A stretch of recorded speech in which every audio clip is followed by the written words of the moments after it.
Housing reform, occupational licensing, civil forfeiture, open fields, and food trucks. These are the 5 priorities of the Institute for Justice heading into the coming Texas legislative session here in Austin.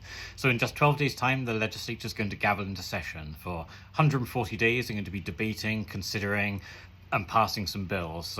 And thousands of bills are going to be filed, but our top 5 are going to focus on some of these areas, and they all impact IJ's core interests of economic liberty, property rights, free speech, and school choice. So the first one is housing. We're working with a coalition called Texans for Reasonable Solutions to make it easier to build. At the moment, people's property rights are being infringed. You have to get a permission slip from the government to build often anything other than a single family home. Even if you live right in the center of a city where maybe a small apartment building, a duplex, a townhome, an accessory dwelling unit might be good for your lot, good for you financially, good for the neighborhood, and good for house prices in the state, help to bring those down. Often it's just impossible to do that at the moment. There are too many local restrictions on building. So we're working with a coalition on several bills that will hopefully chip away at those unfair restrictions, increase people's property rights, and make it easier to build. So that's number 1.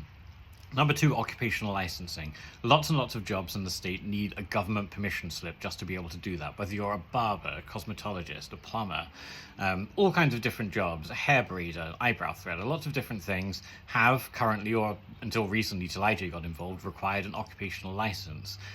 This makes it very difficult when you're moving from state to state. Often you have to get relicensed, you have to pay a new application fee. All of this just crazy bureaucracy that doesn't do any good, doesn't protect the public, doesn't make anyone safer, but just creates jobs for bureaucrats, slows things down, and gets in the way of economic dynamism. So we have a bill that's going to create something called universal license recognition. And that says that if you're already licensed in one state, then the state of Texas will have to recognize that license as long as it's broadly similar in this state. So if you're licensed in New Jersey, in Delaware, in Florida, somewhere else, and you come to Texas, then you can immediately start working rather than have to stop, get relicensed before you can begin again, which is obviously very difficult for people, particularly in low-income professions. So this is going to be great for economic liberty. So that's our second bill. The third one, civil forfeiture.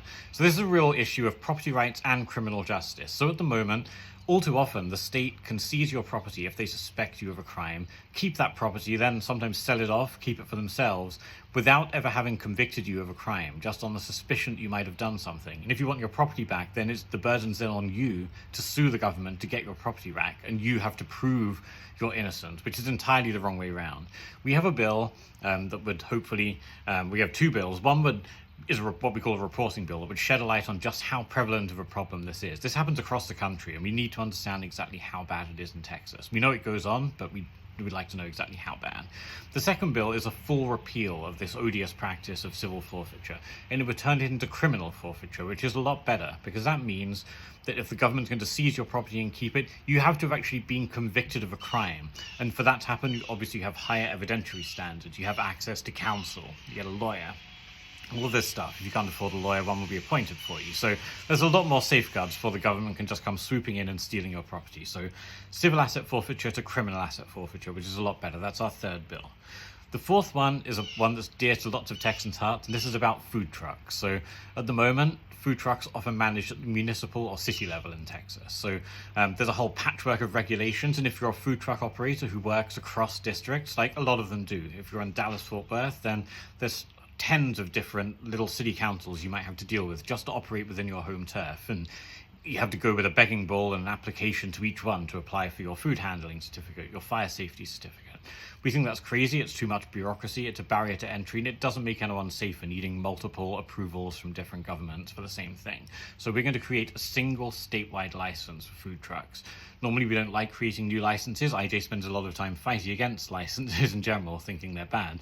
But we think one single statewide license that's easily understood, easily applied for, is a lot better than having a patchwork of hundreds of different licenses all across the state just to own and operate a food truck. So this is going to be a good bill. We're going to assemble a big, diverse coalition of different food truck owners all working together. So that's bill number 4. And then fifth, open fields. So this is a bill that would stop game wardens and potentially other peace officers from coming onto people's land, snooping around without having a valid warrant. At the moment, there's something called the Open Fields Doctrine, which is a Supreme Court created doctrine that says basically anything that's beyond the curtilage of your own home, beyond, the immediate border of the physical building of your home, even if it's still your property, it's fair game for people to look around potentially when they're looking for evidence of criminal wrongdoing, even if they're just going on a complete fishing mission. Again, we think that's bad. We think if government agents of any kind, game wardens or anyone else, are going to come snooping on people's private property, they need to have reasonable suspicion first that that there's actual evidence of a crime going on. And if there's not, then they probably have no evidence, no reason to be there.